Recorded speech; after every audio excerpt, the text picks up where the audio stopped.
कराची के इलाके PCHS से 28 जुलाई को लापता होने वाले 25 साला नौजवान मीर रजा अली की लाश 2 रोज़ बाद गुलिस्तान जौहर से मिली। मीर रजा अली सुबह 4:09 पर ऑनलाइन टैक्सी के जरिए घर से रवाना हुआ था। पुलिस हुकाम के मुताबिक लाश इंतहाई बुरी हालत में मिली, जबकि कत्ल से 1 रोज़ कबल मकतूल के तमाम सोशल मीडिया अकाउंट्स भी बंद कर दिए गए थे। मज़ीद तफसील बता रहे हैं ज़ीशान शाह अपनी इस रिपोर्ट में। और अब इंसाफ की मुंतज़िर हैं, हमें इंसाफ मिलना चाहिए। 29 जुलाई यूनिवर्सिटी रोड पर वाक़ गुलिस्तान जौहर ब्लॉक 1 में झाड़ियों से मिलने वाली लाश की शनाख्त 25 साल के मीर रजा अली खान के नाम से हुई है, जो PCHS का रिहायशी था। मीर रजा अली 28 जुलाई सुबह तकरीबन 4:02 पर ऑनलाइन टैक्सी सर्विस के जरिए गुलिस्तान जौहर गया था। वालिद के मुताबिक रजा के जाने के 1 घंटे के बाद इसकी वालदा के नंबर पर इसके दोस्त का फ़ोन आया।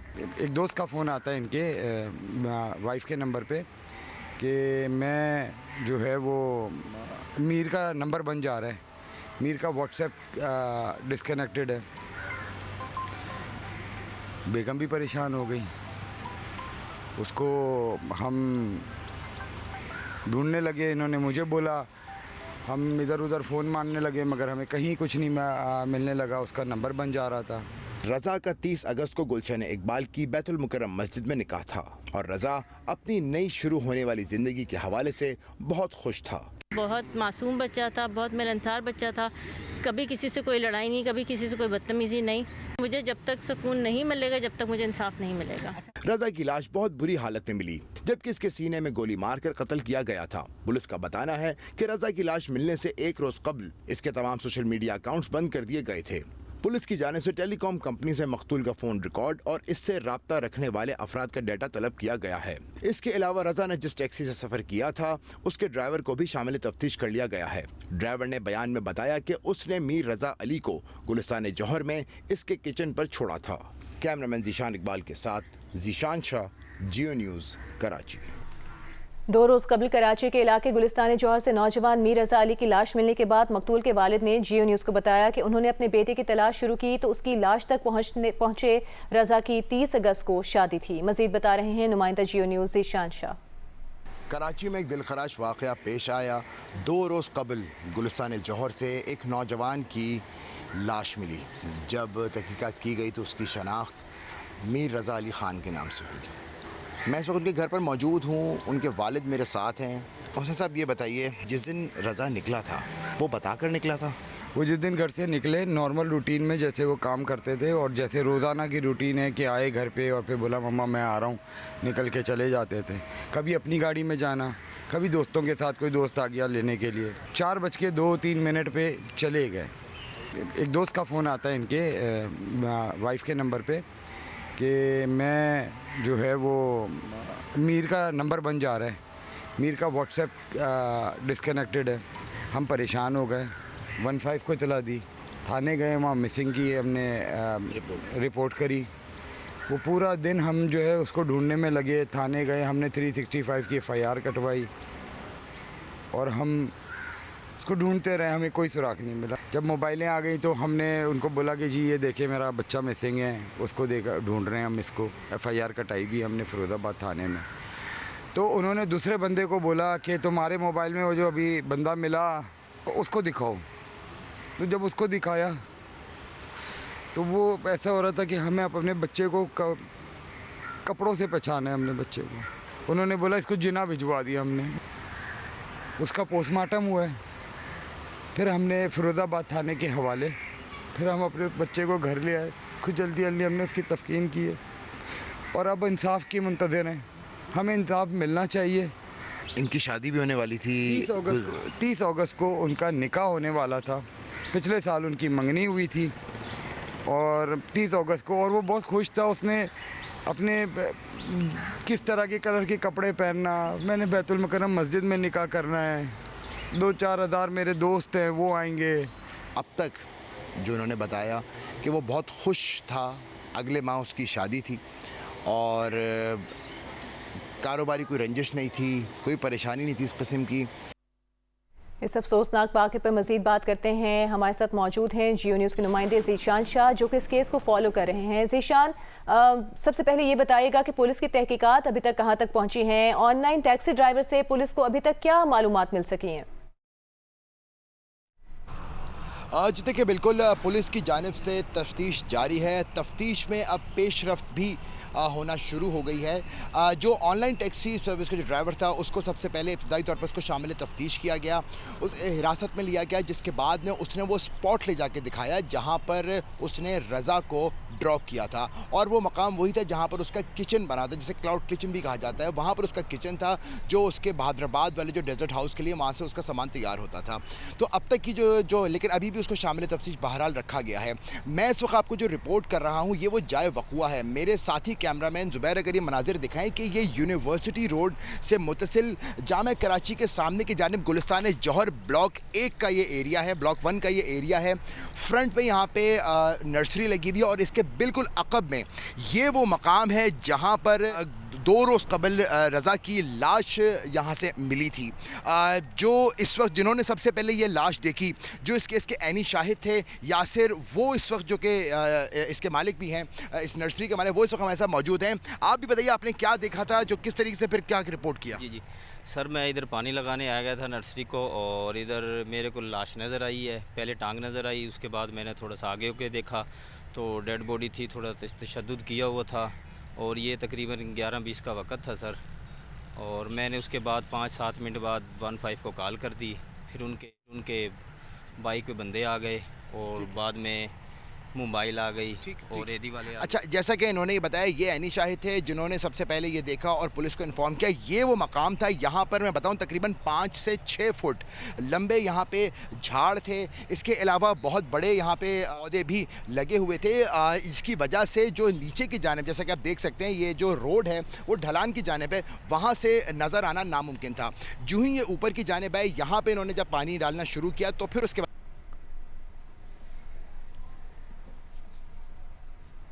ज़ीशान शाह, नुमाइंदा जियो न्यूज़, हमें इस केस से मुतालिक आगाह कर रहे थे, जो कि इस केस को शुरू से फॉलो कर रहे हैं। इंतहाई अफसोसनाक तफसीलात सामने आ रही हैं। 2 रोज़ कबल कराची के इलाके गुलिस्तान जौहर से नौजवान मीर रज़ा अली की लाश मिली, और उसके बाद मकतूल के वालिद ने जियो न्यूज़ से गुफ्तगू की, और नुमाइंदा जियो न्यूज़ ज़ीशान शाह हमारे साथ मौजूद हैं। एक बार फिर ज़ीशान, बताइएगा, आप बता रहे थे आप उसी जाए वक़ुआ पर मौजूद हैं, जो आपने सारी चीज़ें देखी, जो मामला देखे, उससे मुतालिक आप हमें आगाह कर रहे थे।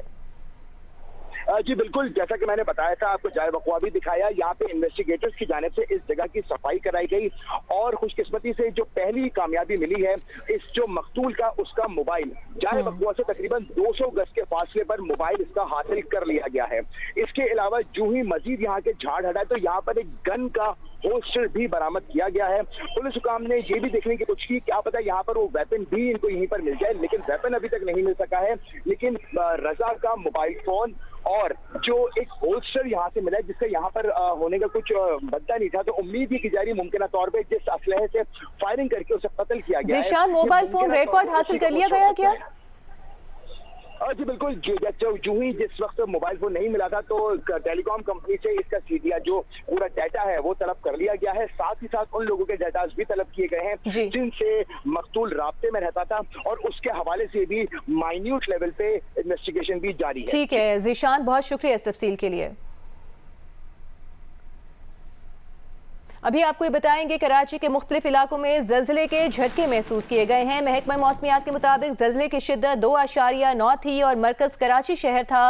महकमा मौसमियात के मुताबिक ज़लज़ले की गहराई 10 किलोमीटर थी, और ज़लज़ले का वक्त शाम 6:01 था। 6:01 पर कराची शहर में ज़लज़ले के झटके महसूस किए गए। महकमा मौसमियात के मुताबिक ज़लज़ले की शिद्दत 2.9 थी, और मरकज़ कराची शहर था, और ज़लज़ले की गहराई 10 किलोमीटर थी।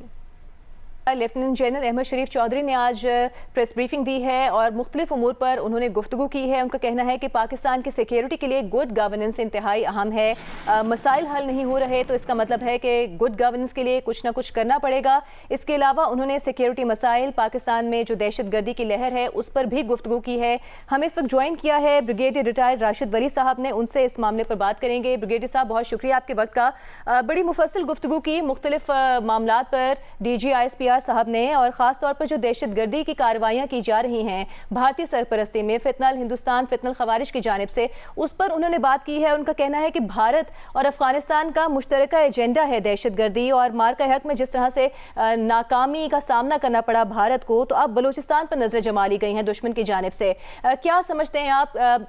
बिलाशुबा काबिल सिताइश है हमारे सिक्योरिटी फोर्सेस जिस तरह से अपने ऑपरेशन जारी रखे हुए हैं दहशतगर्दी से निपटने के लिए। इसी पेस पर ये ऑपरेशंस जारी रहने चाहिए। कितना चौकन्ना रहना होगा दुश्मन से इस वक्त? बहुत शुक्रिया। देखिए, ये एक बहुत मुफस्सल ब्रीफिंग थी और इसमें बलूचिस्तान के जो एनवायरनमेंट है वहाँ पे जो multi prong kinetic non kinetic operations हो रहे हैं उस पे फैक्ट्स एंड फिगर्स उसके साथ ब्रीफ किया गया और ये बताया गया कि जो काइनेटिक ऑपरेशंस हैं 40,000 के लगभग तो बलूचिस्तान में हो चुके जो पूरे हो चुके हैं और उसमें से 30,000 बलूचिस्तान में हुए हैं।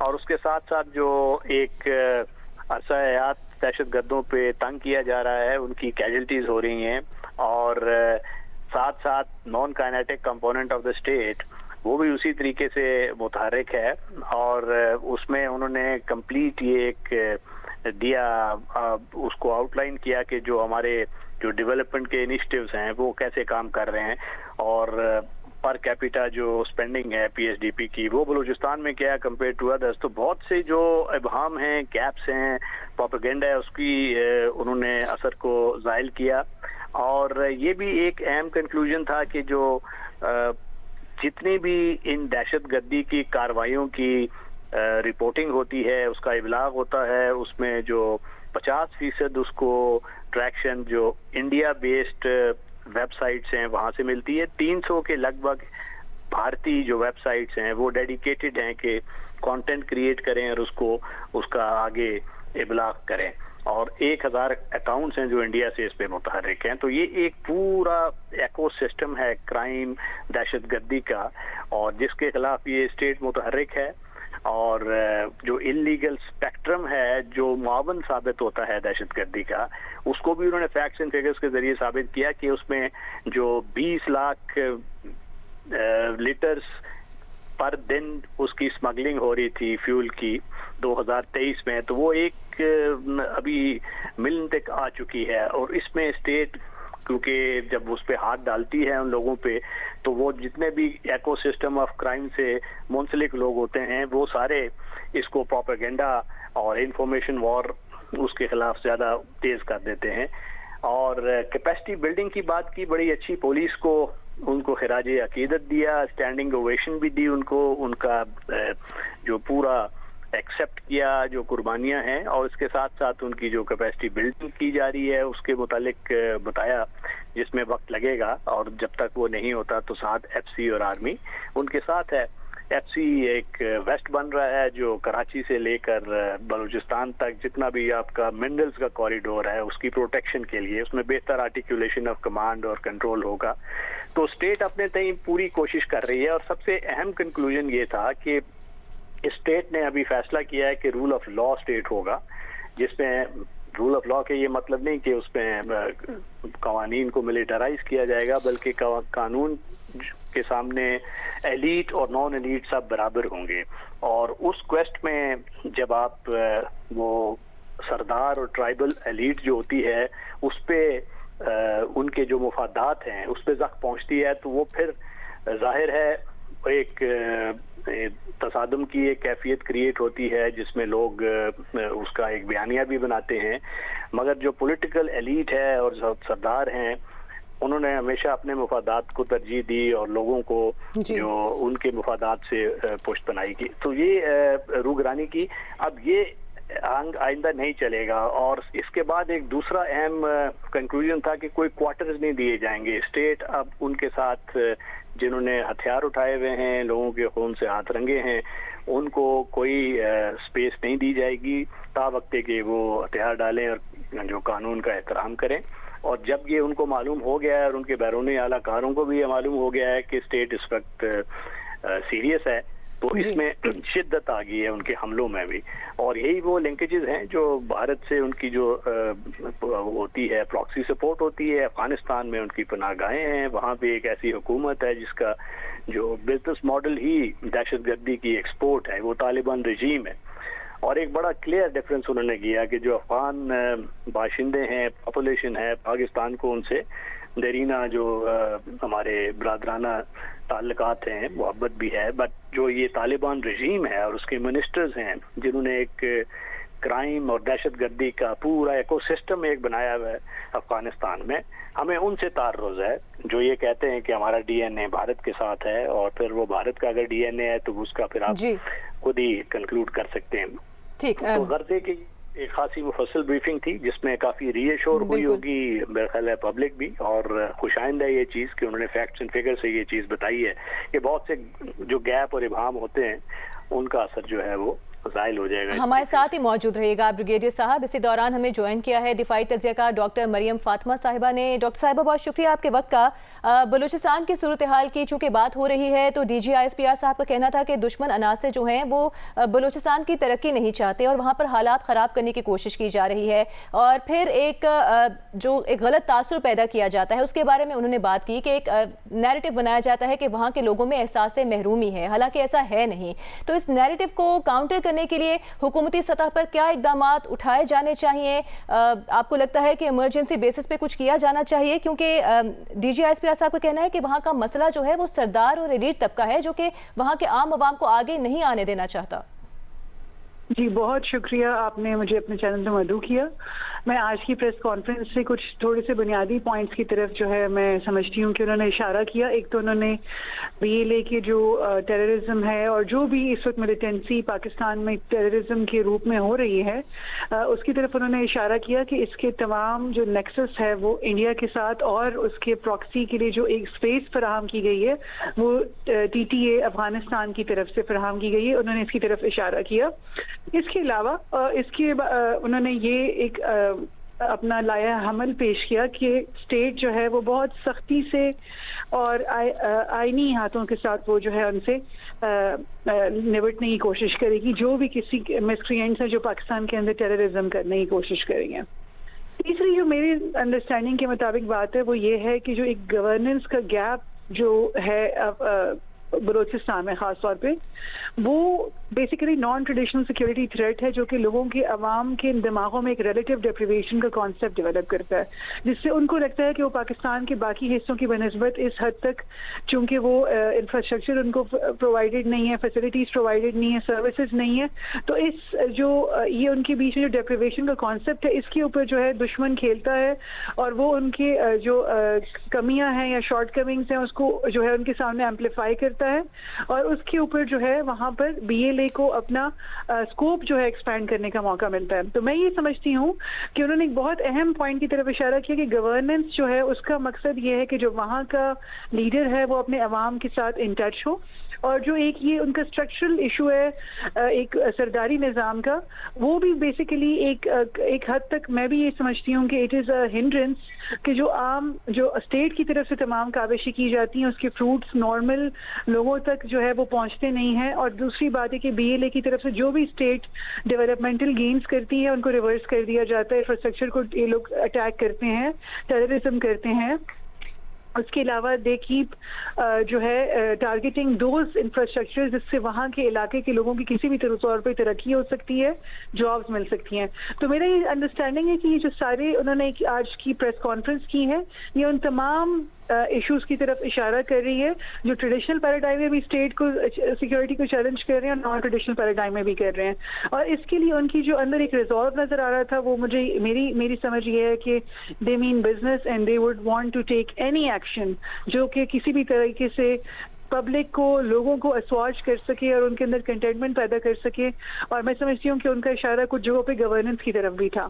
तो आई अंडरस्टैंड कि इससे उनके जो एक पर्सपेक्टिव है वो क्लियर नजर आता है कि वो ब्लैक एंड वाइट अंदाज में इस सारी सिचुएशन को जो है वो डील करना चाहते हैं। बहुत शुक्रिया आपका दिफाई तज्ज़ियाकार डॉक्टर मरियम फातिमा।